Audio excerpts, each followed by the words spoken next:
dowels installation tayo dito mga bro.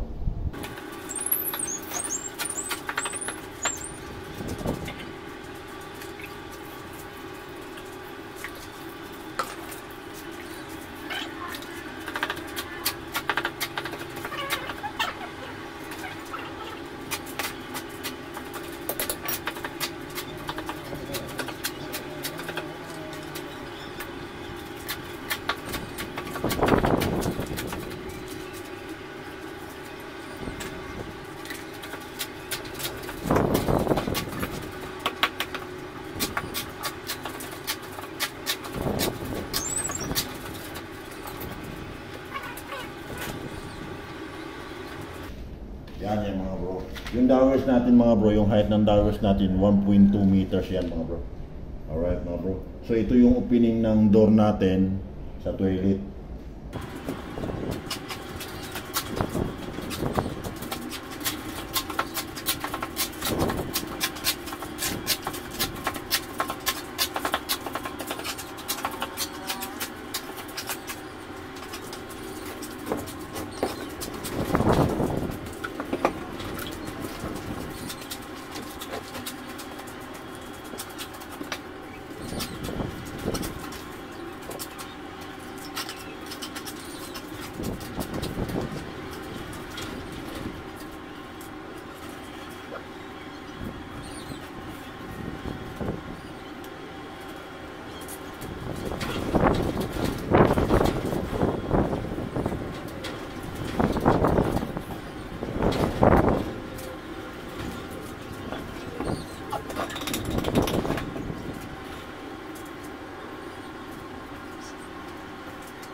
Alright mga bro, so naka 3 layer na tayo mga bro.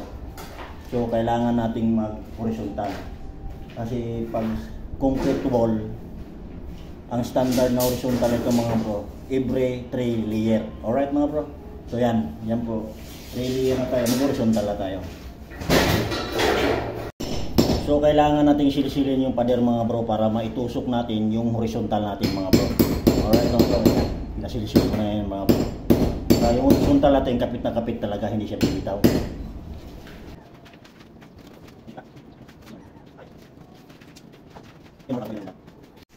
Alright mga bro, so naka-6 na patong na tayo ngayon. So mag-horizontal tayo ng pangalawang horizontal natin dito mga bro. Alright mga bro, so ayan. So ito yung unang horizontal, pangalawang horizontal. So napaka-importante nating ibabarina natin dito mga bro, kagaya ng ganyang kalalim natin. Yung horizontal natin.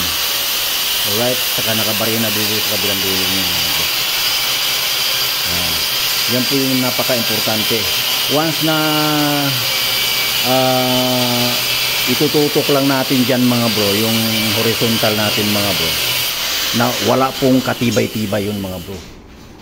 Iba po talaga pag nakabarina sa wall natin mga bro. Alright mga bro. So sa mga ganito kaliit na toilet mga bro, hindi na natin kailangan ng stiffener column dito mga bro. So yabi-yabi lang yan. Ginawa ko lang yabi-yabi yung CHB natin mga bro. Alright mga bro. Yan. Pero kung malaki yung toilet natin mga bro, yun. So kailangan natin ng stiffener column. Alright mga bro. Yan yung mga bro. Yan. So, hindi natin pwedeng iskwala dito mga bro. Alright. Yan. Pero iskwala or hindi iskwala mga bro, ang importante dito nakatali ito. Alright mga bro. Ayan. Yan yung medyo masikip yung area natin mga bro. Alright mga bro. Yan.